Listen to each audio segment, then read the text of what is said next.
திரைக்குறள் நேயர்களுக்கு வணக்கம். இன்று நம்மோடு அரசியல் விமர்சகர், மூத்த ஊடகவியலாளர், ஃபர்ஸ்ட் லைன் ஊடகத்தினுடைய ஆசிரியர் உமாபதி அவர்கள் இணைந்திருக்கிறார்கள். உரையாடுவோம். சார் வணக்கம். வணக்கம் பிரதர். சார், ஜனநாயகன் திரைப்படத்தை சுற்றி ஏகப்பட்ட சர்ச்சைகள் ஓடிக்கொண்டிருந்தது. இப்போ அந்த படத்தை வெளியிடுறதுக்கு அனுமதி அளிச்சிருக்கிறாங்க. அதில் விஜய் அவர்களுடைய ரசிகர்கள் பெரும் கொண்டாட்டத்தில் இருக்கிறாங்க. என்னென்னா, அந்த டைட்டில் கார்டை வந்து சிஎம் ஜோசப் விஜய் அப்படின்னு தான் வரும் அப்படின்னு வந்து சொல்லப்படுது. இதை எப்படி பார்க்குறீங்க சார்? இது எப்படி பார்க்குறது? அதாவது என்னென்னா, அர்ப்பனுக்கு பவுசி வந்தால் அர்த்தராத்தியில் கொடை பிடிப்பான்னு வைங்க. ஏன்டா கொடை பிடிச்சிருக்க? மழையும் பெய்யலை, வெயில் அடியே. அப்போ வெயில் அடிக்கலை, எதுக்கு கொடை பிடிச்சிருங்க அப்படின்னு கேட்டால் சும்மா தான். அது அர்த்தராத்திரில் ஏன்டா பிடிச்சிருக்க அப்படின்னு, சும்மா ஒரு பொழுதுபோக்கு தான் அப்படின்ற மாதிரி தான். அந்த மாதிரி அர்ப்பனுக்கு பகுதி வந்தால் அர்த்தராத்திரியில் கூட பிடிப்பான்னு ஒரு பழமொழி இருக்கு. அந்த மாதிரி தான் இதுவும். இதை வேணாலும் போட்டுக்குவாங்க. என்ன இருக்குது இல்லை, இந்த திரைப்படமே வந்து எலெக்ஷனை முன்னிட்டு தான், எலெக்ஷனில் பெரிய ஒரு கேம்பெயினை இந்த திரைப்படம் வச்சு பண்ணலாம் அப்படின்னு நினச்சி தான் பண்ணாங்க.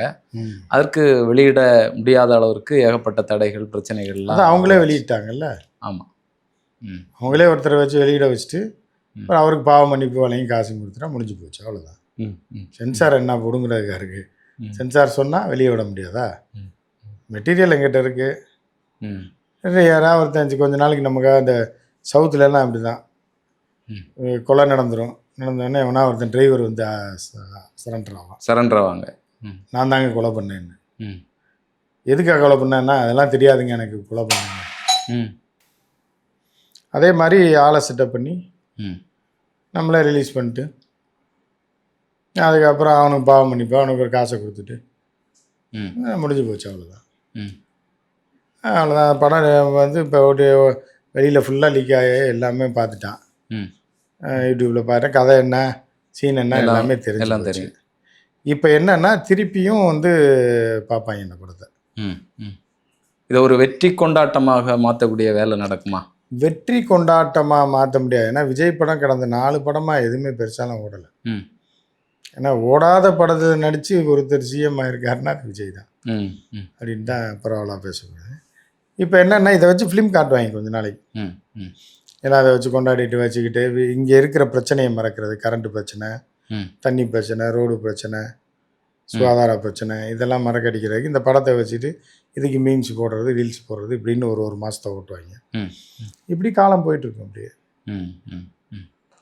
இப்போ இன்னைக்கு வந்து விஜய் அவர்கள் பெரம்பூர் சட்டமன்ற தொகுதி அலுவலகத்தை வந்து திறந்து வச்சிருக்கிறார், தன்னுடைய அலுவலகத்தை. ஏகப்பட்ட பிரச்சனைகள் இருக்குது. கரண்ட் போகிறதுலேருந்து பெரம்பூர் மக்களை வந்து நடுச்சாமத்தில் வந்து போராட்டங்கள் நடத்தினாங்க. இபி அலுவலகம் வரைக்கும் எல்லாம் போனாங்க. இப்போ அலுவலகம் திறக்கிறாரு, எல்லா பிரச்சனைகளும் தீர்ந்துருமா? ஆமாம், அலுவலகம் திறந்து வச்ச உடனே நீங்கள் வந்து மனு எழுதி டேபிளில் வச்சுட்டு போயிட்டீங்கனாலே போதும். இல்லை, அங்கே ஆஃபீஸில் 24 ஹவர்ஸ் இருப்பாங்க. நீங்கள் 2 மணிக்கு கரண்ட்டு போச்சு அப்படின்னு நேராக ஒரு ஃபோன் தான் அடிச்சிங்கன்னா அடுத்த செகண்டு பவர் சப்ளை வந்துடும். அதுக்கான ஏற்பாடு எல்லாமே ஏஐ கண்ட்ரோல். ஆஃபீஸ் ஃபுல்லாக ஆட்டோமேட்டிக்காக நடந்துருமா? ஆமாம், ஆட்டோமேட்டிக் ஏஐ கண்ட்ரோல். நீங்கள் மனசில் நினச்சாலே போதும். விஜய்னா கரண்ட் போச்சுன்னா அப்படின்னாலே அந்த பெரம்பூர் மக்களுக்கு எல்லாம் லிங்க் பண்ணிடுவாங்க. நினச்ச உடனே டப்புன்னு வந்துடும், பவர் வந்து ஆட்டோமேட்டிக்காக. இபி இதில் கனெக்ட் ஆகும். எந்த வேறு டிரான்ஸ்ஃபார்மரில் பவர் இந்த வரும், அடுத்த தொகுதியிலேருந்து இங்கே வரும். பல்ப் ஃபியூஸ் ஆச்சுன்னா அதை ஆட்டோமேட்டிக்காக ஒட்டிக்கிறோம். எல்லாமே ஏஐ டெக்னாலஜி மாறிடும். ஏன்னா இப்போ எவரே டைரெக்டாக போய் திறந்து வச்சுருக்காருல. நீ வந்து பெரம்பூர் மக்களுக்கு எல்லாம் இதுதான், பிரச்சனை கிடையாது. எல்லா பிரச்சனையும் இதோட சால்வ் ஆகிடுது. ஒரே மருந்து தான், தண்ணி திறந்து வச்சிட்டாரு. எல்லாமே ஏஐ டெக்னாலஜி வந்ததுனால மக்கள் வந்து இனிமேல் பெரம்பூர் மக்களுக்கு எந்த பிரச்சனையும் வராது. இப்போ சமீபத்தில் நடிகர் தனுஷ் அவர்களுடைய ரசிகர் மன்றம் வந்து ஒரு கொடியை அறிமுகப்படுத்தியிருக்காங்க. விஜயை தொடர்ந்து தனுஷ் அவர்களும் அரசியலுக்கு வரப்போகிறாரா? திரைப்படம் மூலமாக நம்ம வந்து அரசியல் வெற்றியை பெறலாம் அப்படிங்கிற ஒரு பார்வை இதன் மூலமாக உருவாக்கியிருக்கு. இல்லை, அப்படி ஆசைப்படுறாங்க எல்லாரும். விஜய் செய்தது அது கிடையாது. விஜய் ஆழமாக ஊடுருவி யாரை எங்கே அடிக்கணும், முட்டாள்களை எங்கே டேப் பண்ணணும், இல்லை குழந்தைங்களை எங்கே டேப் பண்ணணும், ம். அதுங்களை எதை சொல்லி இது பண்ண முடியும், யாரை எதை சொல்லி மயக்க முடியும் ம். அப்படின்ற இதெல்லாமே லிஸ்ட்டு போட்டு அதன் மூலமாக ஊடுருவி, ம். ம். புரியுதா உங்களுக்கு? ம். அதுக்கப்புறம் இப்போ இது மாதிரி விஜயோட வெற்றி அப்படின்றது ஹமாஸ் குகை மாதிரி. ம். பல அப்படின்னா மாதங்களாக வந்து குகையை கீழே மண்ணுக்குள்ளேயே தோண்டி தோண்டி தோண்டி ஹமாஸ். Hamas okay okay. தோண்டி அதுக்கப்புறம் அடியில் சிமெண்ட்டு இதெல்லாம் போட்டு வருஷக்கணக்காக வேலை பார்க்குது. ம். ம். இதாக தான் இஸ்ரேலுக்குள்ளே போக முடியும். நமக்கு தெரியாது என்ன நமக்கு நடந்துட்டு இருக்கு நடந்துட்டு அப்படிங்கிறது. இருக்குன்னு அடியில் மண்ணுக்குள்ளே போயிட்டே இருக்கும். ம். இந்த மாதிரி தான் விஜய் வந்து மண்ணுக்குள்ள அரசியல் பண்ணார். ம். உள்ளுக்குள்ளேயே ஊடுருவி ஊடுருவி பெண்கள், ம். படிப்பறிவில் எதையோ ஒரு இதில் நம்பிக்கையில் இருக்க ஆட்கள், ம். குழந்தைகளை மாமான்னு ஏமாற்றி, ம். இது அந்த காலத்தில் வந்து தோடு பறிக்கிறவங்க பண்ணுவாங்க. ம். ம்.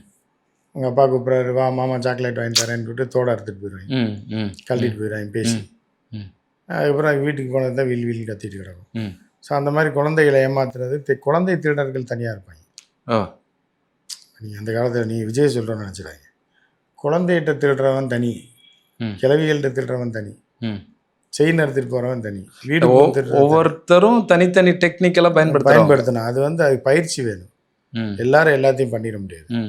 குழந்தைகளை வச்சு ஈஸியாக ஆட்டையை போடலாம் அப்படிங்கிறவன் அதில் இறங்குவான். கத்தி இன்றி அத்தமின்றி ஒரே ஒரு சாக்லேட்டை வாங்கி கொடுத்து வேற எந்த முயற்சியும் அவங்க பண்ண மாட்டாங்க. ஆமாம், தோட்டத்தை குழந்தைகளை வந்து இலக்காக வச்சு திருட்டு ஈஸியாக போயிடுவாங்க. ஓகே. அப்புறம் அது போய் வளரிக்கிட்டு இருக்கும். மாமா எப்படி இருந்தாருன்னா கருப்பாக இருந்தாரா சிவப்பாக இருந்தாருன்னா எனக்கு சொல்ல தெரியாது, அடையாளம் சொல்ல தெரியாது. கூட போனது தான், கொலுசும் திருகாணியும் போனது தான் அப்படின்ற கதை. பெரிய ஆள்கள்கிட்ட கலாணணும்னா இப்போ வேறு பயிற்சி வேணும், ரிஸ்க் வேணும், அடி விடுவோம், திடீர்னு பிடிச்சிட்டாங்கன்னா செத்தான் அதோட. ஸோ அந்த மாதிரி இருக்கும்போது அந்த ஸ்டைல் ஒரு ஸ்டைல், அந்த ஸ்டைலில் போயிட்டு இருக்கும்போது அது வேறு மாதிரி. இப்போ முன்னாள் அமைச்சர் சி விஜயபாஸ்கர் அவர்கள் வந்து இதில் தாவைக்காவில் இணையும் போதே வந்து ஒரு காரில் கிடையாது. இல்லை குழந்தைகளை நிப்பாட்டி வச்சுட்டு இப்போ நான் எந்த கட்சியில் இருக்கான்னு தெரியுமா, விஜய் மாமா கட்சியில் இருக்கேன் அப்படின்னு சொல்லிட்டு அவர் ஃபோட்டோ எல்லாம் காட்டி கொடுக்குறாரு. பிள்ளைகளுக்கு வந்து நீங்கள் சொன்ன மாதிரி தான் சாக்லேட்டு கொடுக்குறாங்க. அதான் குழந்தை திருடங்க இவங்க பூராமே. குழந்தைகளை ஏமாற்றி அந்த குடும்பத்தை நாசமாக்கி அந்த அங்கே இருக்க முட்டாள்களை, அதே விவரம் தெரியாத மணலை, அது என்ன ஏதாவது ஒன்று கையை காட்டுது வாங்கி கொடுத்துருவீங்களா திங்கிறதுக்கு, இல்லை ஏதாவது ஒரு பொருளை கேட்குது வாங்கி கொடுத்துருவீங்களா, மோசமான பொருளை,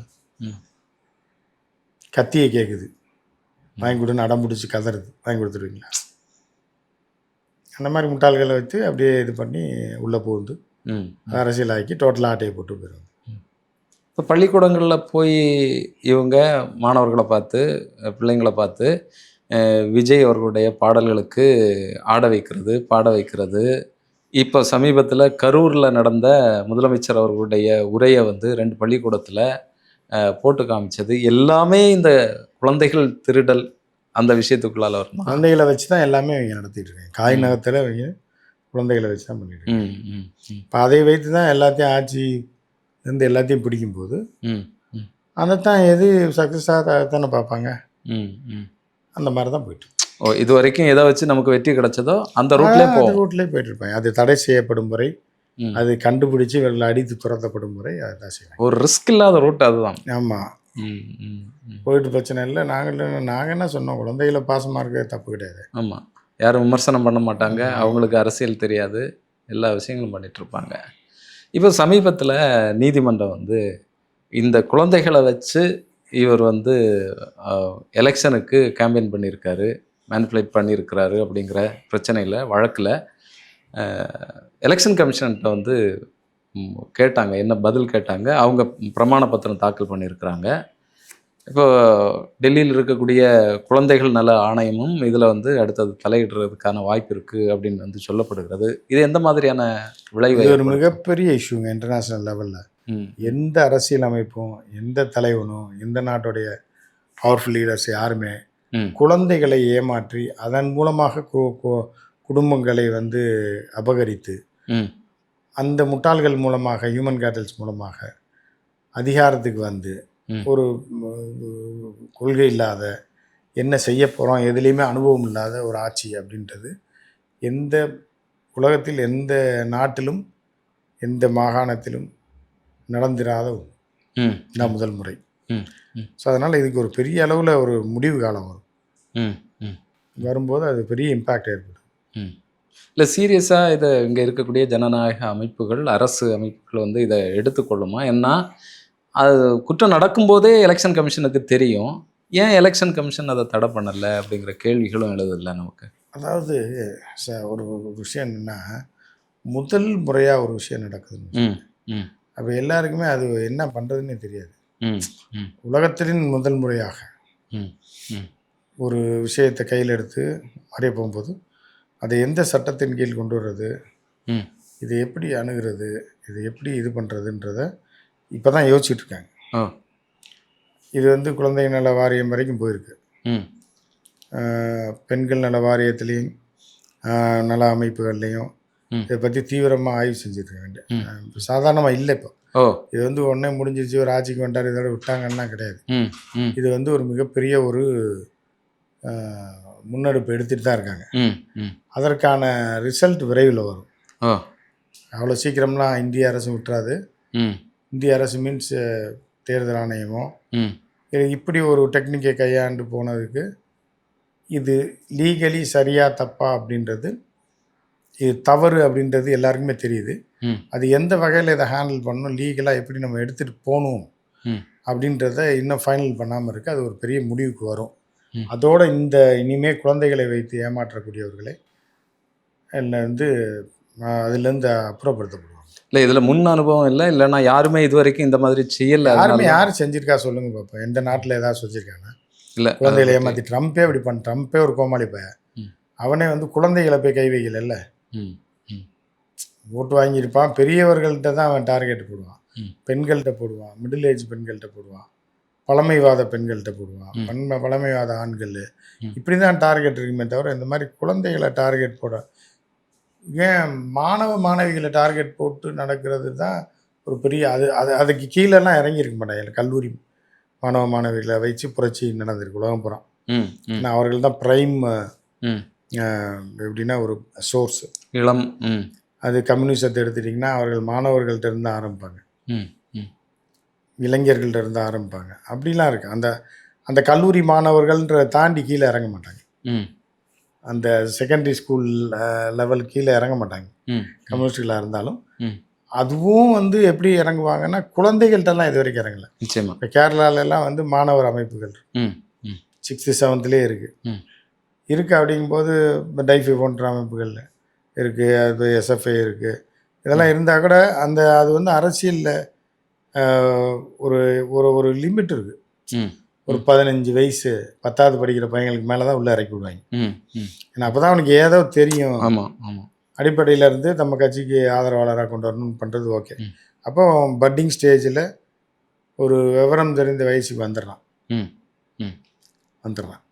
ஆனால் நீங்கள் பச்சை குழந்தையெல்லாம் ஏமாற்றி மாமா சொல்லு தாத்தா சொல்லுன்னு சொல்லி இந்த மாதிரி கேடுகட்ட வேலையை உலகத்தில் வேறு எவனுமே செஞ்சதில்லை. ஸோ அதனால் இது ஒரு புதுமையான விஷயமா இருக்கிறதுனால கொஞ்சம் பொறுத்து இருந்து தான்